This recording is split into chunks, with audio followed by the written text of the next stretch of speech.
ben voilà, on va pouvoir commencer gentiment.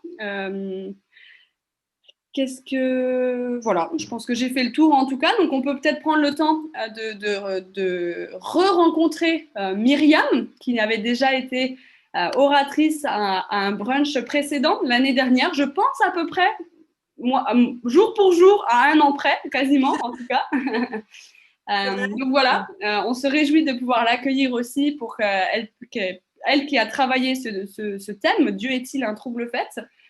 Et voilà, bah, Myriam, je te laisse te présenter, voir peut-être aussi nous raconter quel est le lien avec la Garenne Colombe, et puis te présenter rapidement si tu le souhaites. Merci Fanny et bonjour à chacune. C'est un privilège, un plaisir d'être avec vous aujourd'hui. Voilà, c'est vrai que j'étais là il y a à peu près, oui, probablement un an pile. Alors, je me suis déjà un petit peu présentée dans ce cadre. Il y a des petites choses qui ont changé. Qu'est-ce qu'on dit maintenant quand on se présente en temps de Covid? On dit est-ce que j'ai eu le Covid? Est-ce que j'ai été vaccinée? C'est ça? C'est le genre de choses qu'on partage maintenant quand on se présente, je sais pas. Alors oui, j'ai eu la Covid au mois d'octobre, mais pas gravement. Et non, je n'ai pas encore été vaccinée et je ne pense pas que ça va se faire avant longtemps, vu le rythme que ça prend ici à Bruxelles.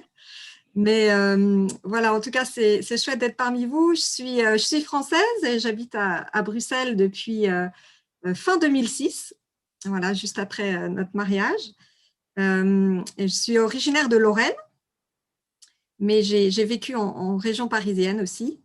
Alors, je connais un petit peu ce que vous vivez. Voilà, je suis mariée avec James, qui m'a donné ce nom imprononçable que vous voyez à l'écran. Mais voilà, à part ça, c'est super d'être mariée avec James, à part ce nom. Nous avons une fille, Clara, que j'aperçois là dans le jardin, qui m'a demandé de ne pas descendre parce que je crois qu'elle me prépare une petite surprise. Alors, ça tombe bien parce qu'elle a 2 heures pour le préparer. C'est bien. Voilà, sinon, c'est un privilège d'être avec vous. Je suis déjà allée à la Garenne-Colombe plusieurs fois. Et donc, je vois un petit peu où vous vivez. Enfin, je peux me faire une petite idée. Je suis déjà allée à l'église de la Garenne-Colombe et je connais bien aussi la place du marché. Quel beau marché couvert. C'est voilà, ça manque un peu ce genre de marché, je dois dire. Et aussi, ce qui me manque là ce matin, c'est le brunch. Je l'ai déjà dit à Jungmin et Fanny, mais franchement, la baguette, aïe, aïe, aïe. On n'a pas pu envoyer les croissants à temps jusqu'en Belgique, on est vraiment désolé. Ah, pourtant, vous êtes tellement organisés. Je m'attends Mais voilà. à recevoir du jus d'orange frais, un café et de la baguette. Ah là là. Merci Peut-être Myriam. la prochaine, hein. C'est ça, peut-être. En tout cas, n'hésitez pas, vous, chez vous, à bruncher si vous le souhaitez. Vous pouvez boire votre thé, votre café, votre jus d'orange. N'hésitez pas à manger si vous le désirez aussi. On est vraiment déçus de ne pas pouvoir le faire en présentiel, encore une fois. Mais en même temps, on est content de le faire au minimum déjà en visio et de pouvoir être enseigné par rapport à ce thème. Dieu est-il un trouble fait? C'est vraiment super. Donc, à l'issue de l'exposé, comme je disais, on aura un temps d'annonce, on aura un temps de discussion pour échanger en petits groupes, et puis le temps de questions en grand groupe s'il y a des questions. Donc voilà, je pense avoir fait le tour de tout ce que j'avais à dire. Je pense que la majorité des personnes qui souhaitaient se connecter sont connectées aussi. Donc, ce que je propose peut-être eh bien, Myriam, c'est de te laisser la parole. Donc, je vous rappelle que si vous voulez voir Myriam en grand sur votre écran, vous pouvez donc cliquer en haut à droite sur affichage intervenant pour les personnes qui nous suivent sur Zoom. Il y aura également un partage d'écran, donc vous pourrez voir aussi cela. Et puis, ben voilà, sans plus tarder, je te laisse la parole pour l'exposer, Myriam. Je commence le partage d'écran. Hein. Merci Fanny et merci à Jungmin aussi pour l'invitation et l'organisation. Alors bonjour à chacune. Je ne vous connais pas toutes, loin de là, et je ne sais pas ce que vous pensez du sujet de ce matin. Mais avant même de commencer à en parler, je voulais vous demander de réfléchir brièvement et de répondre honnêtement à la question suivante. Alors, un instant, moi j'ai le partage d'écran. Voilà, ça va, tout le monde voit bien le partage d'écran, excellent. Alors, la question c'est, quelle image vous faites-vous de Dieu? Si ça vous aide, vous pouvez écrire quelque chose. On ne va pas échanger nos réponses, il s'agit juste de réfléchir en fait chacune pour soi pendant 20 secondes à peu près, mais juste prenons ce petit temps pour réfléchir. Quelle image est-ce que je me fais de Dieu? C'est parti.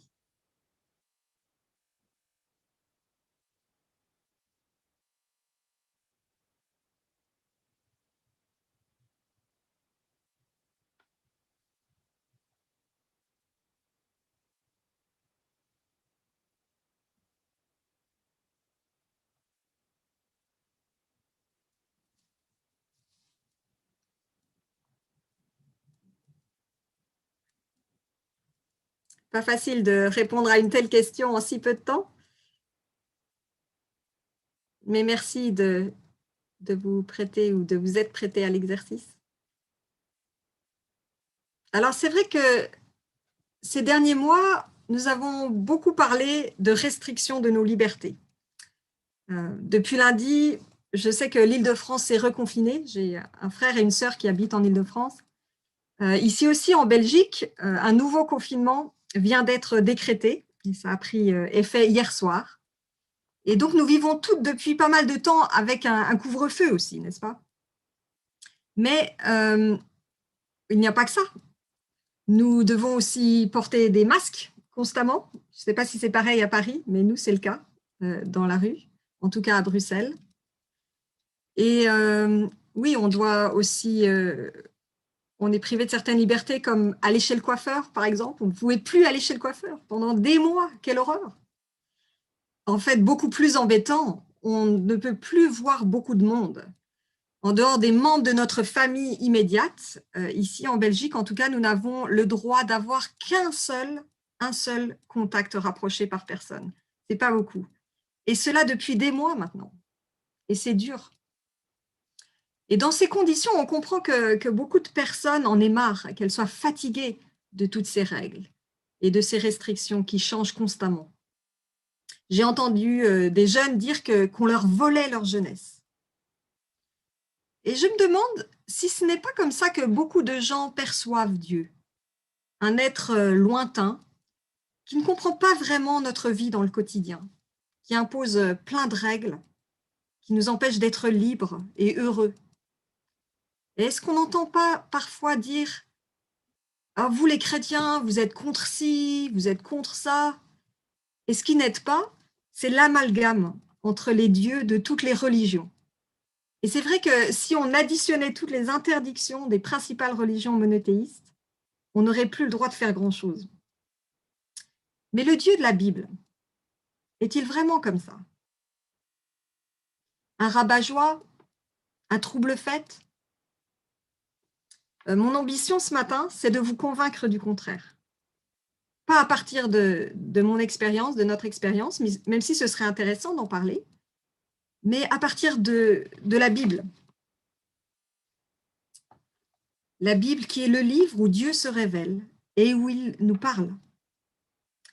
Et là, vous pensez peut-être, ben justement, dans la Bible, fruit défendu, les 10 commandements, tendre l'autre joue, porter sa croix. C'est bien dans la Bible tout ça, non? Aujourd'hui, nous n'allons pas regarder tous les passages de la Bible où il est question de la bonté de Dieu, de sa fidélité, de sa bienveillance, de son amour, de la joie qu'il procure. On n'aurait pas assez de la journée pour ça. Mais nous allons plutôt zoomer, c'est un mot qu'on aime bien en ce moment, nous allons plutôt zoomer sur un passage dans l'évangile de Jean. L'évangile de Jean, c'est une biographie de Jésus écrite par l'un de ses disciples qu'il connaissait très bien. Et au début de son récit, au premier chapitre, Jean explique que Jésus nous révèle Dieu, son Père, que Dieu s'est fait homme en la personne de Jésus-Christ. Il est venu vivre parmi nous en simple homme. Vous voulez connaître Dieu? Voir s'il est rabat-joie? Regardez Jésus, nous dit la Bible, nous dit Jean. Alors, je le disais tout à l'heure, j'ai vécu une dizaine d'années à Paris, où j'ai fait des études d'histoire et d'histoire de l'art. et j'ai eu le privilège de travailler quelques années au musée du Louvre. Alors aujourd'hui, malheureusement, comme vous le savez sans doute, le musée est fermé en permanence. Il est fermé aux visiteurs, en tout cas. Mais lorsque j'y travaillais, il y avait un jour dans la semaine, le mardi, que j'aimais particulièrement. C'était justement le jour de fermeture du musée. Et ce jour-là, on pouvait avoir l'occasion de se retrouver seul dans une grande salle à contempler son tableau préféré. Magnifique. Et dans la salle des États, au Louvre, se trouve un tableau magnifique, un grand classique de l'histoire de l'art, qui a été réalisé par un grand peintre de la Renaissance italienne. Vous avez deviné? Et non, je ne parle pas de la Joconde, mais du tableau majestueux qui lui fait directement face. Un tableau auquel la plupart des touristes pressés tournent le dos, malheureusement. Et pourtant, c'est difficile de ne pas le voir. Il fait environ 7 mètres sur 10. Et sur ce tableau, on voit une grande tablée de convives. Le dernier repas du Christ? Non, non, non. L'atmosphère est légère, joyeuse, colorée. Il y a des musiciens, il y a une abondance de nourriture. Et en fait, la scène se passe dans un palais vénitien somptueux. Le contraste ne peut pas être plus grand d'ailleurs avec sa voisine d'en face, la Joconde. Il s'agit des Noces de Cana. Vous connaissez peut-être ce tableau. Voilà, vous pouvez le voir à l'écran. C'est un tableau de Véronèse. Et le tableau représente le tout premier signe miraculeux, le tout premier miracle de Jésus, qui est décrit justement au chapitre 2 de l'évangile de Jean. La représentation de cet épisode de la vie de Jésus par Véronèse, c'est vrai qu'elle est un peu fantasque et anachronique, avec de beaux vêtements vénitiens du XVIe siècle. Mais le peintre rend bien cette scène de joie et de banquet. Vous connaissez l'histoire? Lisons-la ensemble, si vous voulez bien. Vous allez voir s'apparaître à l'écran, voilà, le texte. Et puis, si vous avez une Bible, vous pouvez suivre directement dans Jean chapitre 2, versets 1 à 11. Je vais lire ce texte. Jean chapitre 2, versets 1 à 11. Or, le 3e jour, il y eut des noces à Cana, en Galilée. La mère de Jésus était là. Jésus fut aussi invité aux noces avec ses disciples.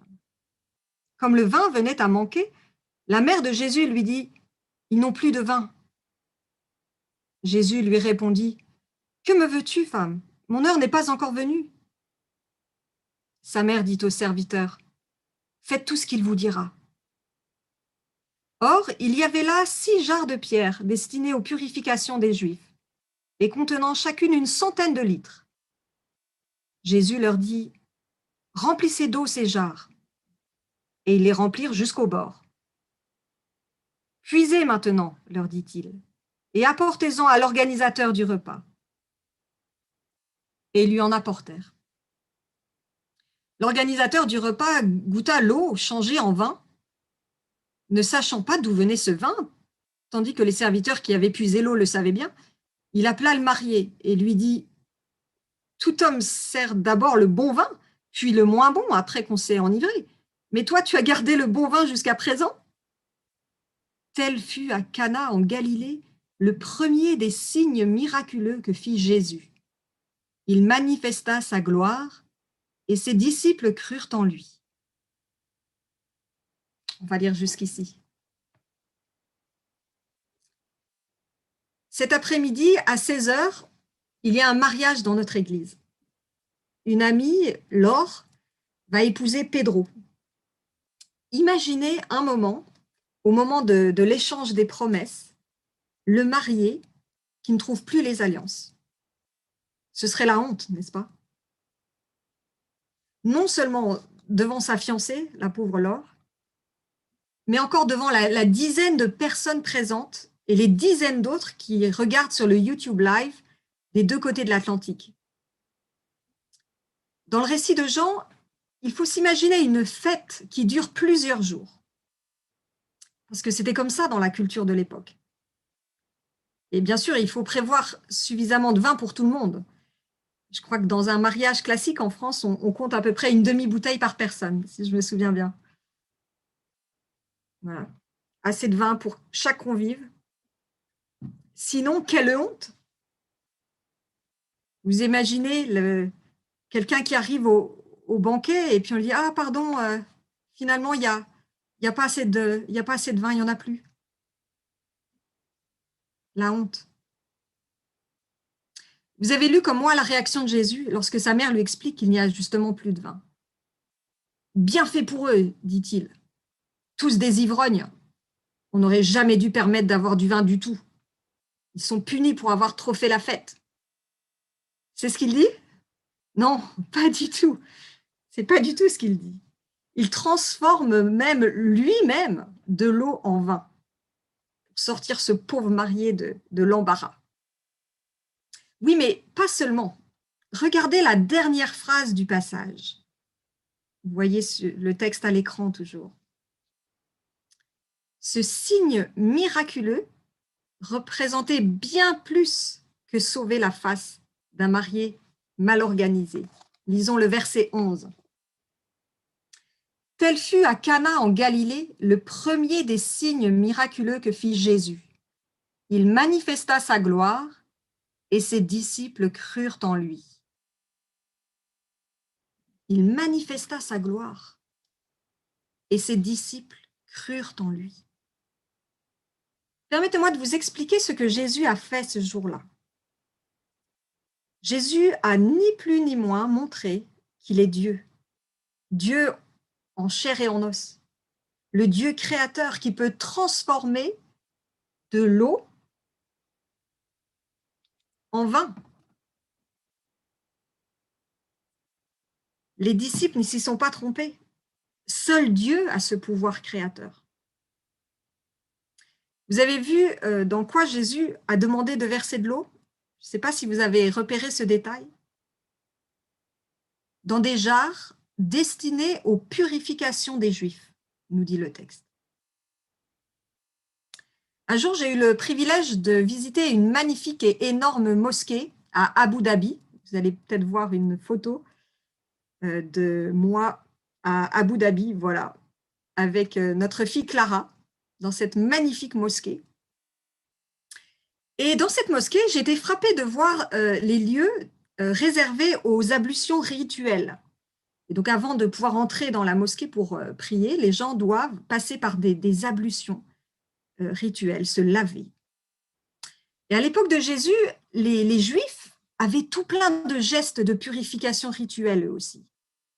Certains de ces gestes venaient de la loi que Dieu avait donnée à son peuple par l'intermédiaire du prophète Moïse. On l'appelle la loi de Moïse, comme on dit. C'est là où on trouve d'ailleurs les 10 commandements. Et puis d'autres gestes avaient été ajoutés par la suite par les dirigeants religieux. Il y avait donc toujours ce risque d'être impur, de se souiller par le contact de telle ou telle chose ou de telle nourriture. Je pense qu'on comprend un peu mieux cette culture de l'impureté et ce que ça voulait dire maintenant que nous aussi, nous devons nous laver constamment les mains pour éviter d'être contaminés par le coronavirus. C'est fatigant, c'est stressant, c'est exigeant, y compris pour les enfants. Et par ce miracle, Jésus montrait qu'il était venu apporter quelque chose de nouveau. Pas la condamnation qu'apportait la loi de Moïse, car personne ne réussissait à l'observer entièrement et parfaitement, mais un régime de bénédiction, où la grâce, la faveur de Dieu coule comme du bon vin. Vous voyez l'image? L'eau des ablutions transformée en vin de fête. Et quel vin! On va relire le verset 10.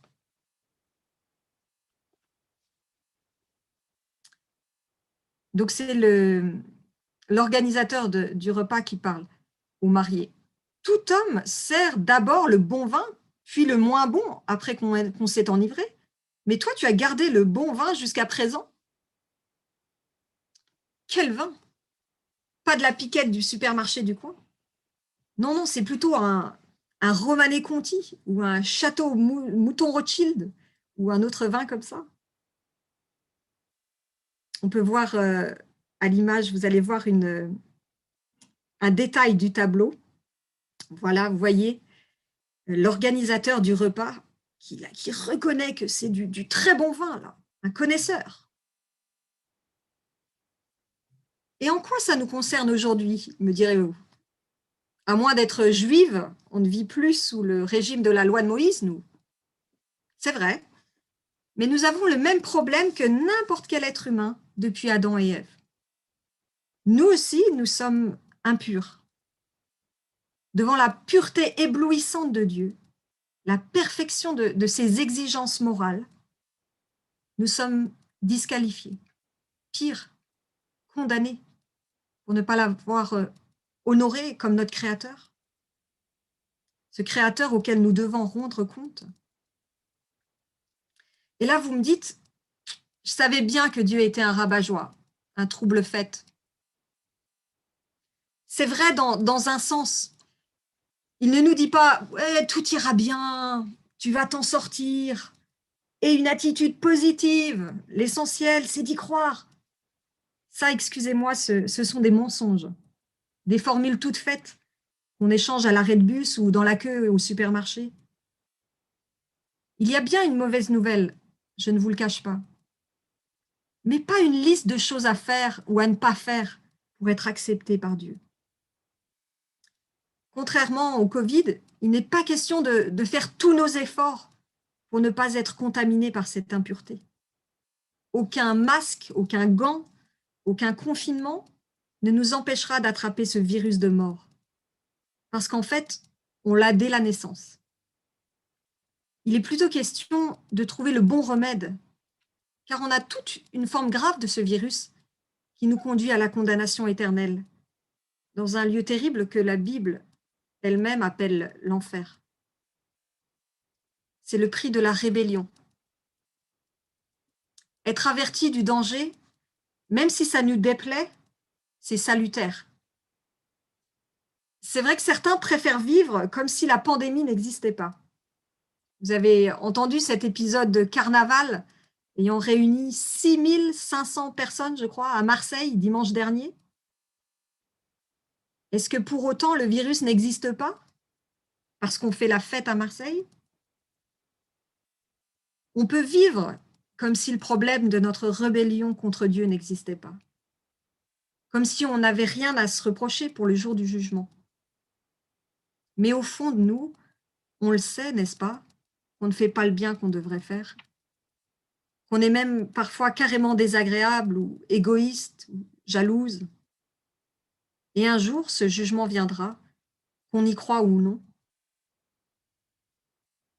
L'autre jour, alors qu'on s'éloignait de l'école, après la sortie des classes, j'ai entendu la voix familière d'un papa, qui est aussi un voisin et un ami, et sa voix était autoritaire et forte, c'était inhabituel. Et puis j'ai compris.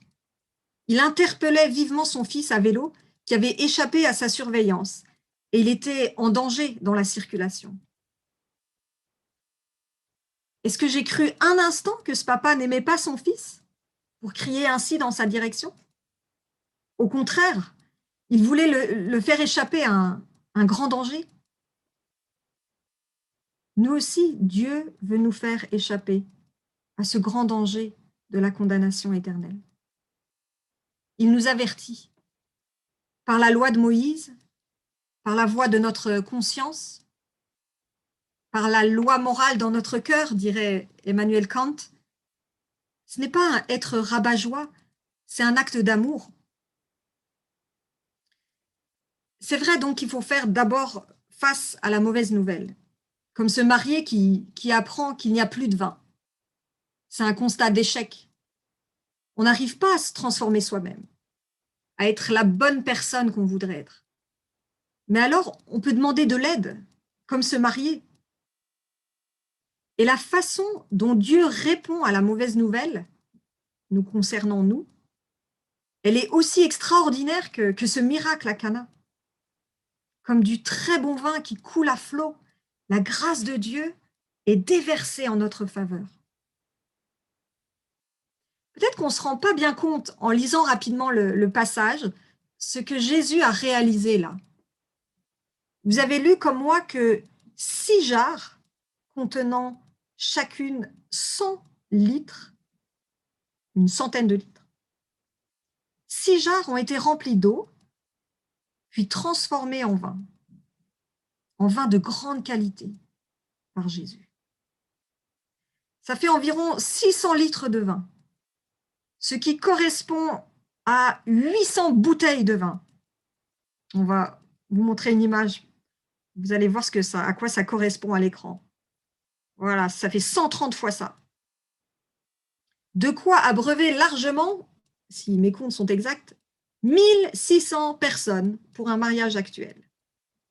Incroyable. Vous saisissez ce débordement de grâce. Oui, la loi de Dieu nous condamne, mais sa grâce qui pardonne un pécheur qui se repent coule à flot.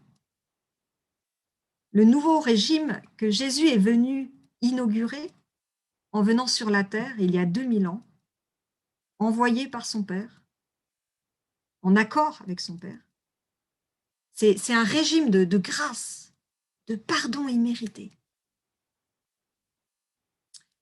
Vous avez peut-être repéré dans le passage d'aujourd'hui une phrase un peu énigmatique de Jésus. Je vais parler de la phrase 4. Elle devrait s'afficher à nouveau. Voilà, on va lire dans la Bible la phrase numéro 4. Jésus répondit à sa mère, « Que me veux-tu, femme? Mon heure n'est pas encore venue. » Son heure n'est pas encore venue. Quelle heure? Il y a un indice dans le tableau de Véronèse. On va revoir le tableau en entier à l'écran. Voilà, alors là, c'est grand, il y a beaucoup de choses qui se passent. Et vous voyez peut-être au milieu du tableau, Jésus assis au centre de la table de banquet avec sa mère. En fait, les mariés sont sur la gauche. Ce n'est pas eux les protagonistes principaux du tableau. Et donc, au-dessus de Jésus, qui est au centre du tableau, en plein centre du tableau, il y a, on va zoomer avec la prochaine diapositive, il y a une scène de découpe de viande sur la balustrade au-dessus de Jésus. Si mes souvenirs sont exacts, lorsque j'ai étudié ce tableau à l'école du Louvre, mon prof avait dit que c'était une référence à l'agneau pascal, l'agneau qui était sacrifié à Pâques selon le rite de la loi de Moïse, pour que le châtiment ne tombe pas sur le peuple. Un substitut, si vous voulez. Je vous encourage à lire par vous-même l'évangile de Jean en entier. D'ailleurs, vous pourrez en avoir un exemplaire. Je suis sûre qu'à l'église de la Garenne-Colombe, on sera content de vous en donner un. Mais je ne vais pas gâcher votre expérience, mais je vais quand même la gâcher un tout petit peu, ou spoiler, comme disent les jeunes, en lisant vers la fin du livre au chapitre 17, la toute première phrase au chapitre 17. Voilà, vous avez ça à l'écran. Après ces paroles, Jésus leva les yeux vers le ciel et dit, « Père, l'heure est venue. Révèle la gloire de ton Fils, afin que ton Fils révèle ta gloire. » L'heure est venue. Jésus est alors dans le jardin de Gethsémani. Il vient d'avoir son dernier repas avec ses disciples. Il est sur le point d'être trahi, faussement accusé, sommairement jugé, torturé et condamné à mort. C'est ce dont les chrétiens se souviendront vendredi prochain, le vendredi saint. Jésus annonce que sa gloire et celle de son Père vont être pleinement manifestées à la croix et ultimement lors de la résurrection. C'est en effet à la croix qu'on y voit Jésus dans toute sa gloire. Il y accomplit ce que personne d'autre ne pouvait faire, prendre la condamnation que nous méritions. Comme cet agneau pascal, mourir à notre place pour que nous puissions être graciés. Cette semaine, j'ai reçu un email circulaire d'un ami pasteur à Carcassonne et il nous rappelait que c'était le 3e anniversaire d'une tragédie et d'un acte héroïque qui s'est passé près de chez lui. Et ça disait à peu près ceci. Le 23 mars 2018, Arnaud Beltrame, vous allez voir une photo de lui, je pense, voilà. Donc le 23 mars 2018, Arnaud Beltrame réalisa l'un des plus grands actes de bravoure lorsqu'il offrit sa propre vie pour sauver un otage dans l'attaque terroriste d'un supermarché dans le sud-ouest de la France. Le lieutenant-colonel Arnaud Beltrame échangea volontairement sa vie contre celle de Julie, une jeune maman prise en otage. Il savait ce qu'il attendait, puisque le terroriste n'avait pas caché ses intentions de tuer des personnes en uniforme, et qu'il avait d'ailleurs déjà tué 3 personnes. Et Julie déclara par la suite, « Il a donné sa vie pour moi. Il a été tué pour que je vive. » Pour nous tous, Arnaud Beltrame, c'est un héros. C'est l'incarnation du sacrifice héroïque. Mais pour Julie, l'otage avec laquelle il a échangé sa vie, c'est beaucoup plus. C'est son sauveur, n'est-ce pas? Lorsque Jésus a pris ma place sur la croix, il a manifesté sa gloire. Il a fait ce que personne d'autre ne pouvait faire. Pas un acte de bravoure, un acte d'amour envers des pécheurs qui ne le méritaient pas. Pure grâce, grâce infinie, grâce débordante, comme du vin, comme ce vin à Cana. Au chapitre 10 de ce même évangile de Jean, Jésus dit qu'il est venu pour donner la vie en abondance. Et c'est en effet ce qui attend ceux qui ont mis leur confiance en Jésus pour le pardon de leurs péchés. Ils connaîtront dans cette vie-ci la vraie joie au lieu de la culpabilité. Et après la mort, ils connaîtront la vie éternelle dans la présence de Dieu, où ils participeront au festin des noces de l'agneau, nous dit le dernier livre de la Bible. L'agneau qui représente Jésus. J'aimerais bien savoir comment Véronèse aurait peint cette scène-là, les festins des noces de l'agneau. Non, vraiment, dire que Dieu est un trouble-fête, un rabat-joie, c'est mal connaître le Dieu de la Bible.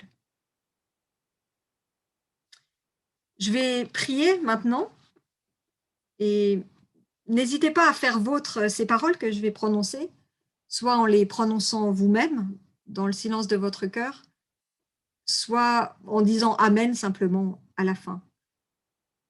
Mais je vais prier maintenant.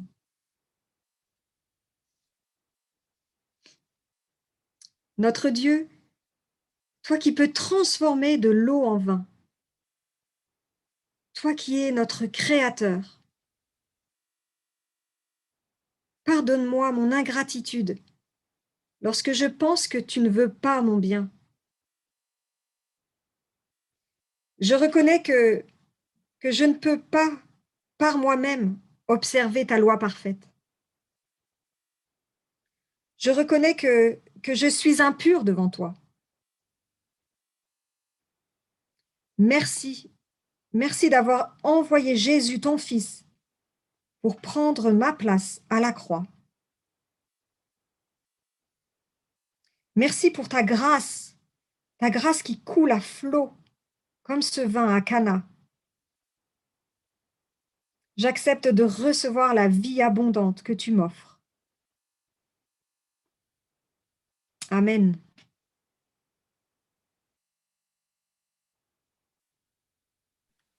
Je vais passer maintenant la parole à Amandine. Amandine, qui est une étudiante à l'Institut biblique de Bruxelles. Et elle va partager un peu son expérience, son parcours spirituel, et sa vie avec Dieu. Et je lui laisse la parole maintenant, Amandine. Il va falloir que tu remettes ton micro, je pense. Voilà, je pense que vous m'entendez. Du coup, bonjour à tous. Ah, vous pouvez peut-être juste faire ça si vous m'entendez. Ok, cool. Parfait. Donc, comme Myriam a dit, je m'appelle Amandine, je suis étudiante à l'Institut biblique et aujourd'hui, je vais vous partager un petit peu mon histoire, comment en fait je suis venue à la foi parce que je ne suis pas née dedans.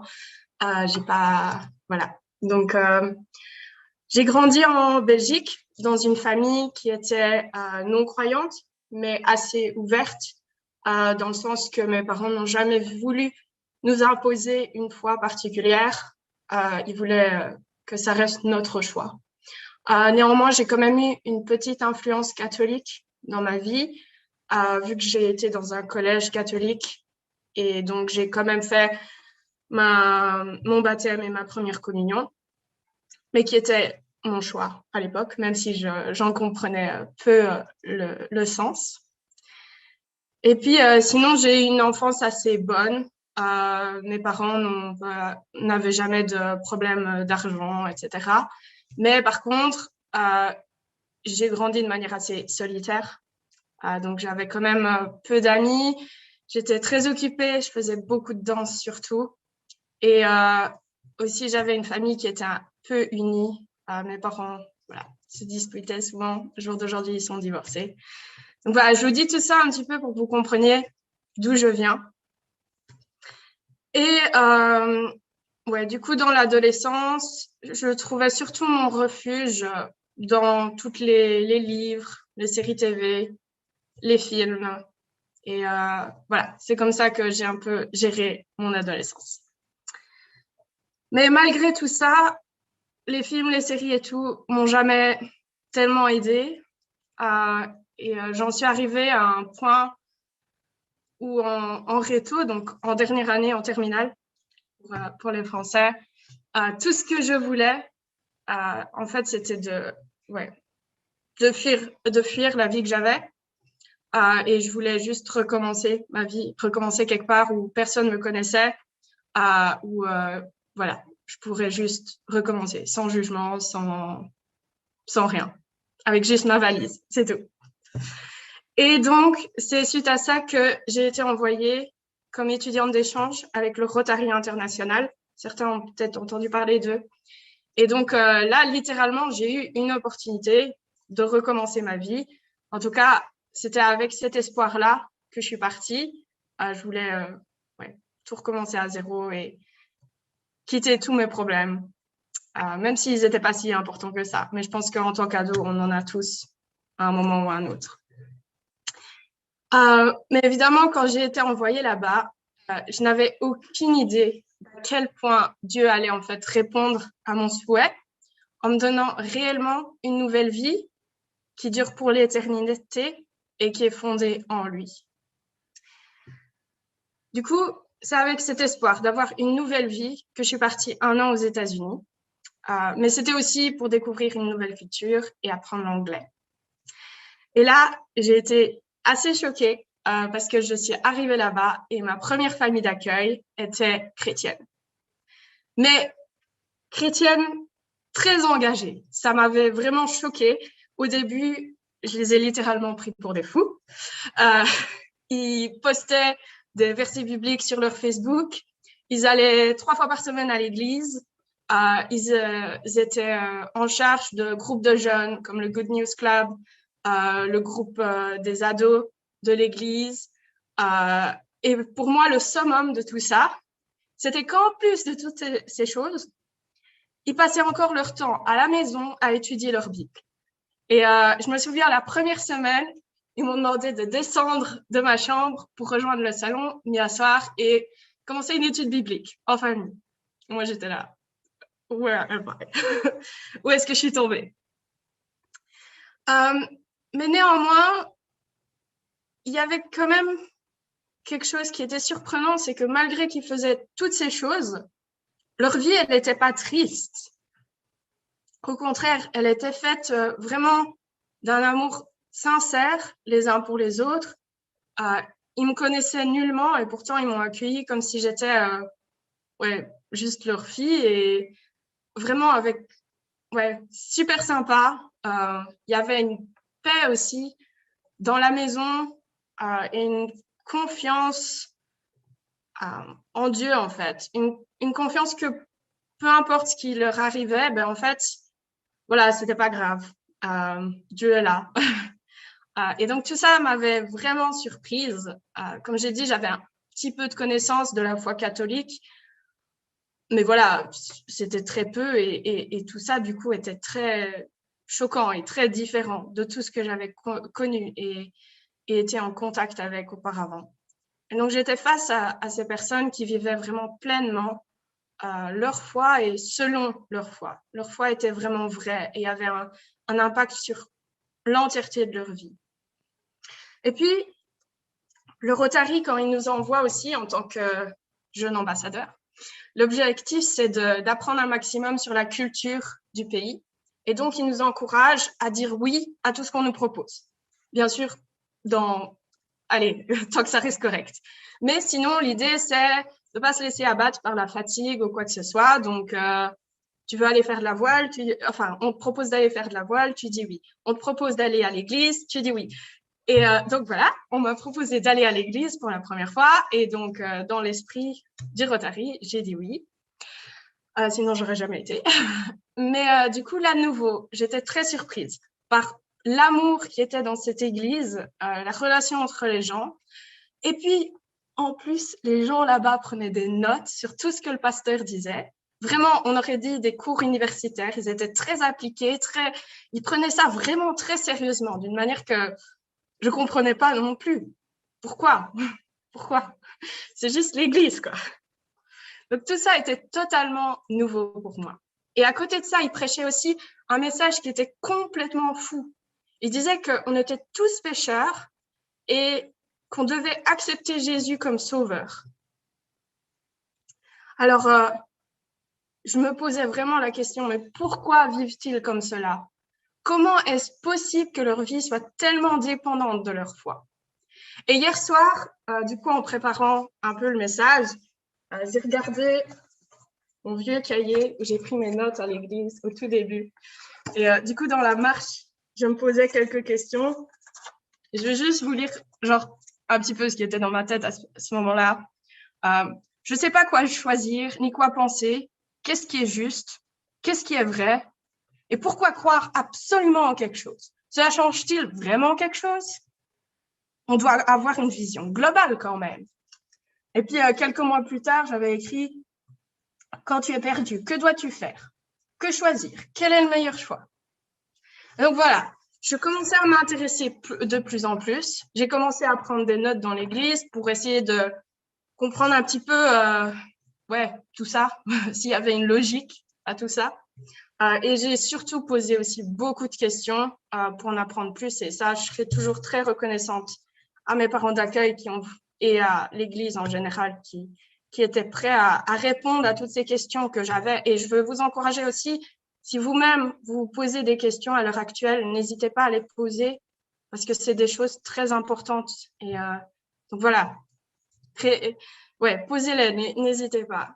Et du coup, après toutes ces questions, après les notes, étudier un petit peu les choses, je me rendais compte de plus en plus que leur foi était très cohérente entre tous les enseignements qui étaient cohérents ensemble et puis la vie des gens aussi qui allaient avec. Et donc, c'était en fait assez convaincant si on était honnête. Et alors, j'ai commencé à vouloir un peu savoir les choses par moi-même aussi en essayant de lire la Bible. Mais je dois dire que là, par contre, j'étais un petit peu démoralisée parce que j'avais commencé sur mon téléphone et un chapitre, ça me semblait des heures de lecture. Et puis, je ne comprenais pas vraiment ce qui était écrit, honnêtement. Voilà, mais j'ai essayé d'un peu persévérer à ce niveau-là. Et je me posais les questions, est-ce que c'est la vérité? Et les autres religions, où est-ce qu'on met tout ça en parallèle avec ce que ma famille d'accueil m'expliquait? Et puis, 3 mois plus tard, donc 3 mois après mon arrivée, il y a eu vraiment un dernier week-end spécial qui était un camp que mes parents d'accueil organisaient pour des jeunes. Et là, le camp a été très spécial du début à la fin. J'ai commencé par être super opposée à tout ce qui était là. Je voulais pas être là. Les jeux, ça m'énervait. Dès qu'il y avait un petit quelque chose que je voyais de mal, voilà, je me focalisais là-dessus et j'étais vraiment dans un esprit d'opposition comme ça. Et puis, petit à petit, j'ai commencé à me calmer. J'ai commencé à discuter avec les autres jeunes. J'ai commencé aussi à leur poser des questions. OK, qu'est-ce que vous pensez des autres religions? Pourquoi est-ce que vous êtes engagés dans ce truc-là? Pourquoi est-ce que vous croyez ce message que Jésus est mort pour vos péchés? Et j'ai eu plusieurs conversations aussi qui, je pense, ont vraiment joué un rôle dans ma compréhension de l'Évangile.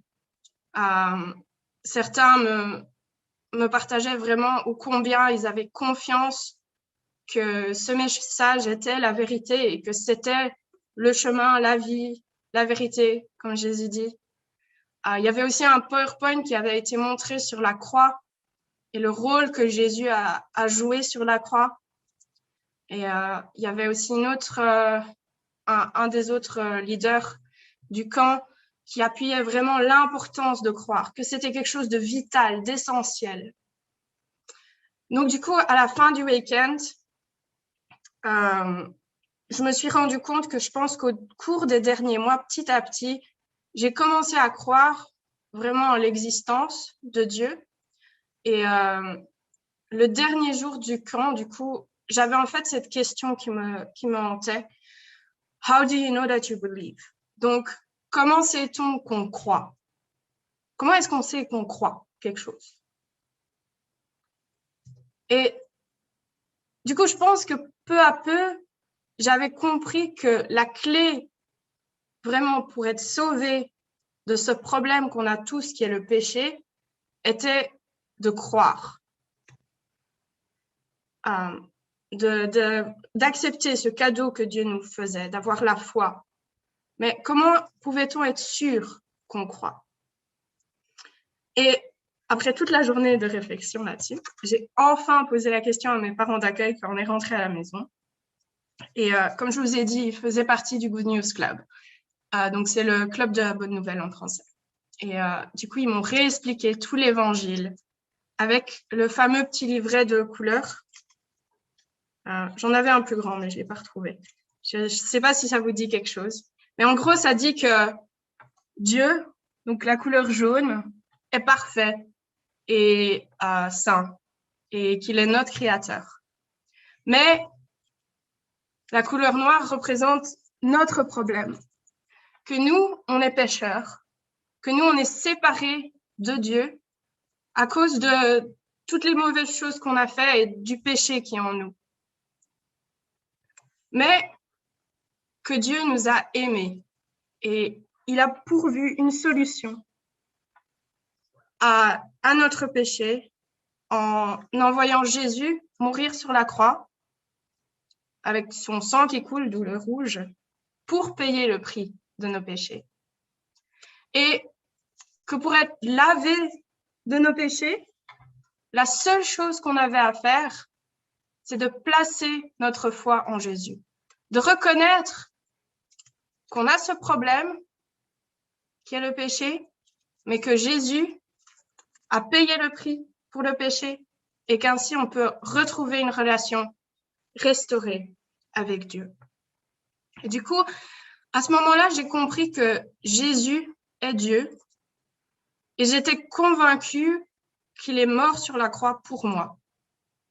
Et du coup, j'en suis venue à la conclusion logique que la seule raison logique pour laquelle Jésus, c'est-à-dire Dieu, mourrait sur une croix volontairement, c'est que ça devait être pour payer le prix de mes péchés et du coup pour m'offrir le salut, la vie éternelle. Il n'y avait pas d'autre raison logique pour laquelle Jésus mourrait sur une croix. Et du coup, suite à ça, mes parents d'accueil m'ont invité à accepter ce que Jésus avait fait pour moi sur la croix. Et donc, on a prié ensemble. Et ça aussi, si vous voulez accepter Jésus comme votre sauveur, comme votre Seigneur, vous pouvez simplement prier, simplement lui dire que vous l'acceptez. Et c'est comme ça qu'on est sauvé. Simplement en acceptant ce cadeau qu'il nous donne gratuitement. Et en fait, c'est par après que j'ai vraiment compris l'importance de ce salut. Quand j'ai vu mes parents d'accueil pleurer parce que j'étais sauvée. Et voilà, c'est vraiment quelque chose d'essentiel en fait. On ne se rend pas compte, mais si on n'accepte pas Jésus comme notre sauveur et notre Seigneur, on est condamné pour l'éternité. On est face à ce jugement de Dieu. Et du coup, c'est tellement important de placer notre foi en lui. Et puis après, il y a eu beaucoup de changements en moi. J'ai été remplie d'une joie. J'étais super heureuse de dire aux gens « I'm a child of God ». No. Donc, j'avais accepté Jésus, encore. Et puis, une autre chose, c'est que j'ai commencé à avoir vraiment un dégoût pour le péché. Et je me souviens que le soir où j'avais accepté Jésus, je me suis retrouvée du coup dans mon lit toute seule et j'ai passé, je sais pas, des heures comme ça en m'endormant à penser à toutes les choses que j'avais faites, que je sais qui déplaisaient à Dieu et à lui demander pardon pour elle et à être tellement heureuse que Dieu puisse me pardonner parce que il était mort sur la croix pour mon péché. Et puis le lendemain, j'ai dû retourner à l'école et j'avais cette nouvelle perspective. Je me baladais dans les couloirs et j'avais cette assurance d'être sauvée. Je savais qu'à 100%, le toit de l'école pouvait tomber ou peu importe ce qui se passait, j'étais sauvée. Si je mourrais demain, si je mourrais à ce moment-là, j'avais la vie éternelle avec Dieu, cette relation rétablie avec lui. Et j'avais aussi une soif d'en apprendre beaucoup plus, d'étudier ma Bible, de connaître Dieu.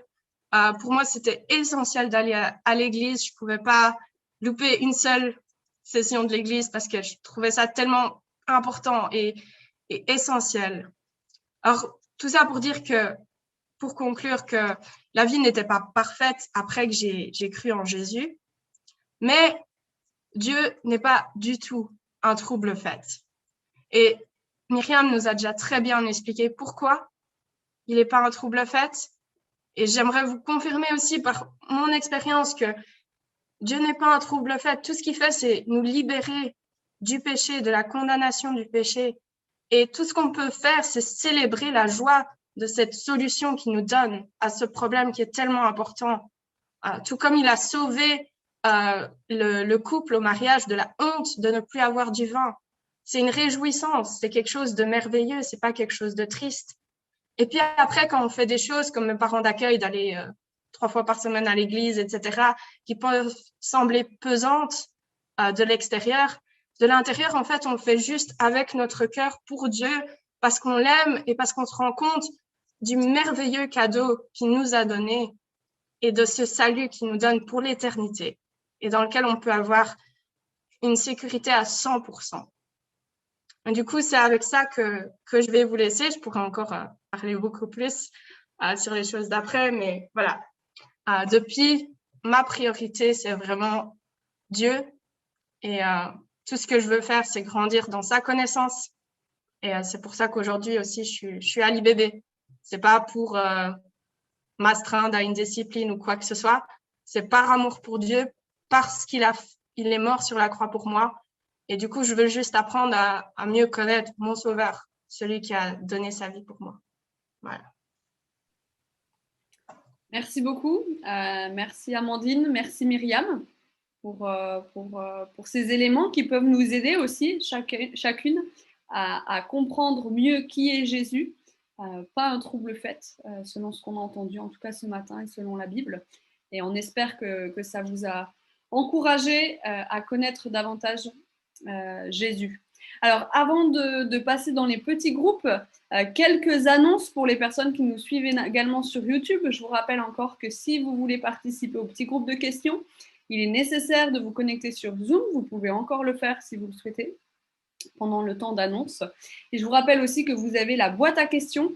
Si vous avez des questions à poser par rapport à ce sujet, Myriam pourra y répondre aussi par la suite. Donc, quelques petites annonces avant de passer à la suite. Je vais vous repartager mon écran. Donc, Myriam l'a précisé, si vous souhaitez obtenir l'évangile de Jean, n'hésitez pas à envoyer un mail à info@églisedelagarenne.fr ou à m'envoyer en privé ou à Myriam en privé via le converser votre adresse postale pour qu'on puisse rentrer en discussion avec vous, voir où ce qu'il en est, où est-ce que vous habitez, comment on peut s'organiser. Mais sinon, vous pouvez écrire sur cette adresse mail pour obtenir l'évangile de Jean. Quelques autres infos pour la semaine à venir. Nous avons plusieurs programmes, particulièrement pour vos enfants. Si vous avez des enfants, nous organisons un atelier virtuel de Pâques ce dimanche à 16 h, où les enfants vont pouvoir fabriquer une poule et écouter l'histoire de Pâques. Alors, si ça vous intéresse, n'hésitez pas à vous manifester aussi rapidement pour récupérer les kits de poules, puisque tout le matériel est mis à disposition.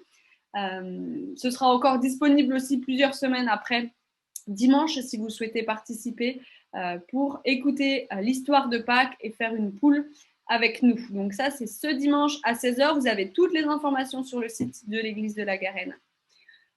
Jeudi prochain, le 1er avril, et ce n'est pas un poisson d'avril, nous allons participer tous ensemble, si vous le souhaitez, à un ciné-débat.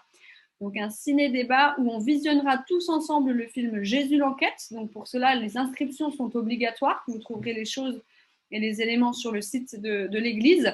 L'inscription est obligatoire pour recevoir le lien pour visionner tous ensemble à 20 h le film Jésus l'enquête, qui est tiré d'une histoire vraie de Lee Strobel. Donc c'est un grand livre et un grand film best-seller international. Et il sera suivi d'un débat rapide concernant ce film. Le jeudi 8, 15 et 22 avril, nous vous proposons également de participer à des Zooms sur Jésus pour apprendre à mieux connaître Jésus. Donc voilà, vous trouverez aussi les éléments sur le site internet dans les semaines à venir. N'hésitez pas en tout cas à nous dire si vous souhaitez y participer pour connaître davantage Jésus. Voilà, donc toutes ces informations sont précisées sur le site de la Garenne. On vous rappelle également que vendredi 2 avril à 20 h, il y a le culte du Vendredi Saint. Myriam en a parlé pour voilà, que c'est quelque chose on va se rappeler ensemble ce que Jésus a fait pour nous. Et le dimanche 4 avril, les célébrations de Pâques. Donc n'hésitez pas à nous rejoindre, à vous connecter sur le site internet également pour vous connecter aux différents événements qui sont disponibles. Alors, pour les personnes qui sont sur YouTube, on va vous dire au revoir. Merci d'avoir participé. Louise va mettre fin au YouTube Live. Pour les personnes qui sont sur Zoom, on vous demande juste de rester encore connectés pour qu'on puisse participer au petit groupe de discussion. Donc voilà, je laisse Louise faire le nécessaire au niveau de YouTube.